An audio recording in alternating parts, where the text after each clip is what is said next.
Hello everyone, आप इस video को देख सकते हैं कि कितनी खुशी और मसरत का माहौल था जब सुनीता विलियम्स और उनके जो साथी को एस्ट्रोनॉट हैं वो आईएसएस यानी इंटरनेशनल स्पेस सेंटर पहुंचे थे।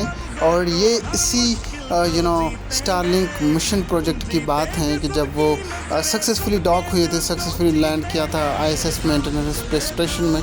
लेकिन अब चूंकि प्रॉब्लम राइज हो रही हैं, टेक्निकल ग्लिच की वजह से वो वापस नहीं आ पा रहे हैं। उनके इस स्टे को जो है एक्सटेंड किया गया है 45 डेज तक।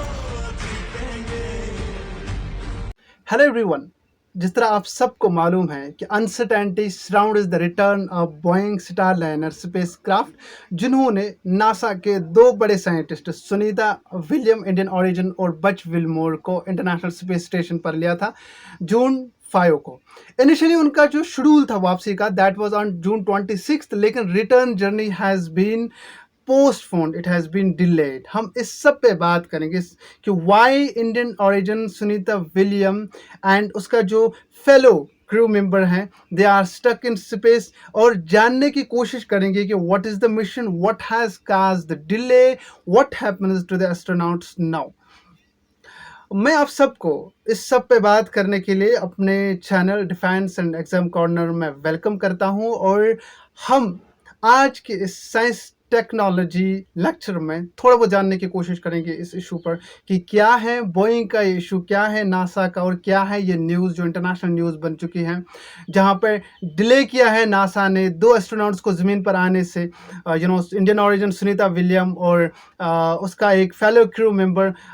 सबसे पहले इस मिशन का क्या है, ये मिशन क्या था Starliner mission. Boeing CST-100 Starliner mission जो है ये पार्ट है नासा के कमर्शियल क्रू प्रोग्राम का।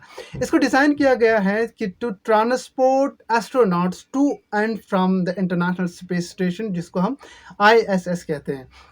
गोल क्या है? Goal is to provide the United States with the reliable and cost effective access to low earth orbit by leveraging private sector की capabilities. यानी हम इलान मस्क के सक्सेसफुल प्राइवेट स्पेस एक्स के बाद Boeing को ले रहे थे। बोइंग जो कंपनी है उसका भी स्टारलिंक ले रहे थे ताकि प्राइवेट कंपनी जो है वो भी स्पेस को अच्छे से एक्सप्लोर करें।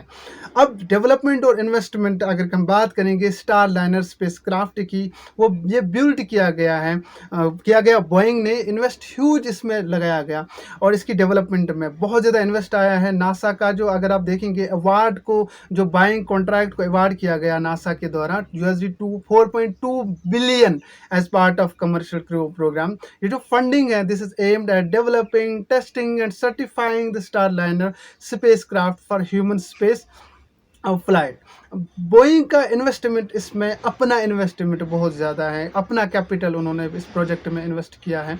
और 2011 से शायद इस पे काम चल रहा था, लेकिन टेक्निकल इश्यूज ग्लिच जो है बीच बीच में आ रहे थे। 2019 में आ गया था। फिर अब ह्यूज टेक्निकल इशू जो है 50 ईयर के बाद बोला जाता है वो आज हुआ, लेकिन ह्यूज अमाउंट जो वो पब्लिकली डिस्क्लोज नहीं कर रहे हैं वो इसके एडिशनल कॉस्ट्स में, टेक्निकल एडवांसमेंट में, टेक्निकल इन्हेंसमेंट में, टेक्निकल चैलेंज में इस्तेमाल किया गया है जो बोइंग ने किया है। और इतना बड़ा इशू अब हो रहा है कि अब जो है सिंस इट्स इंसेप्शन कि it has faced several technical challenges, जैसे मैंने बताया, software glitch, thruster failures, helium leaks. लेकिन उन इश्यूज़ पे धीरे धीरे उनको ठीक किया गया, उन पे वर्कआउट किया गया एक्सटेंसिव ट्रबल शूटिंग और टेस्टिंग के द्वारा।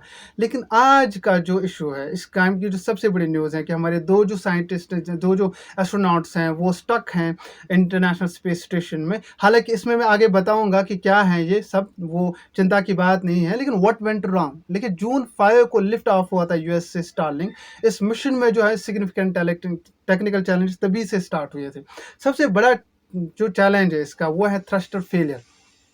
देखिए 5 of the space craft 28 thruster जो है वो फेल हो गए हैं ड्यूरिंग डॉकिंग, ऑल्दो मोस्ट वर रीस्टार्टेड लेकिन फिर भी ये बहुत बड़ा कंसर्न है। Number second is the helium leaks.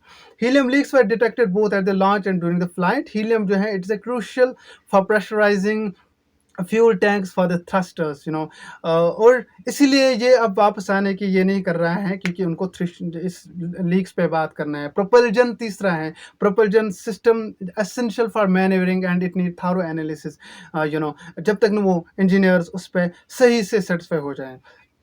अब जो डिलेड रिटर्न हो रहा है, जो ही उनको इस पे प्रॉब्लम्स होने लगे कि टेक्निकल ग्लिचेस हैं, ये 3 तरह के इश्यूज़ हैं इसमें।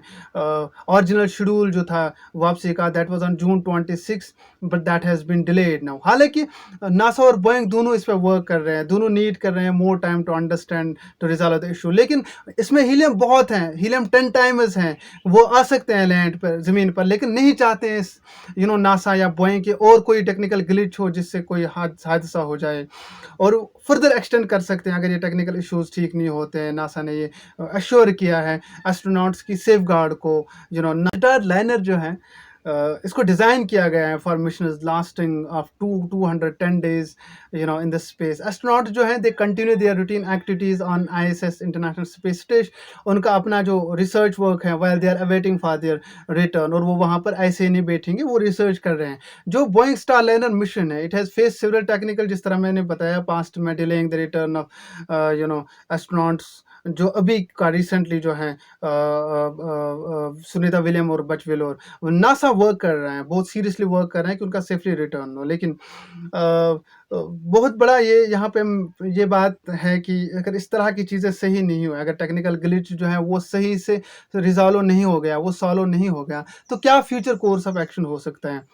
देखें, सबसे बड़ा, अगर बोइंग का स्टारलिंक फेस कर रहा है insurmountable issues and can not bring the astronauts back to earth, several future actions जो हैं वो उठा सकते हैं, और सबसे बड़ा अल्टरनेटिव रिटर्न ऑप्शन है नासा के पास। सबसे बड़ा है कि वो दूसरे प्राइवेट कंपनी, जब जैसे कि इलान मस्क का जो स्पेस एक्स है, उनका क्रू ड्रैगन को यूज़ कर सकते हैं to bring them back. NASA could use SpaceX ये क्रू ड्रैगन, क्योंकि स्पेस क्राफ्ट जो है इसका सक्सेसफुल कंप्लीटेड मल्टीपल मिशंस इन्होंने कंप्लीट किया है to bring the astronauts back, ये कर सकता है। ये क्रू ड्रैगन जो है that is proven track record and put it could serve as a backup. यहाँ दूसरा है Russian Soyuz, another option is के रशियन सोइज जो है स्पेस क्राफ्ट जो है, which has been a reliable mission of transporting astronauts to and from the international space station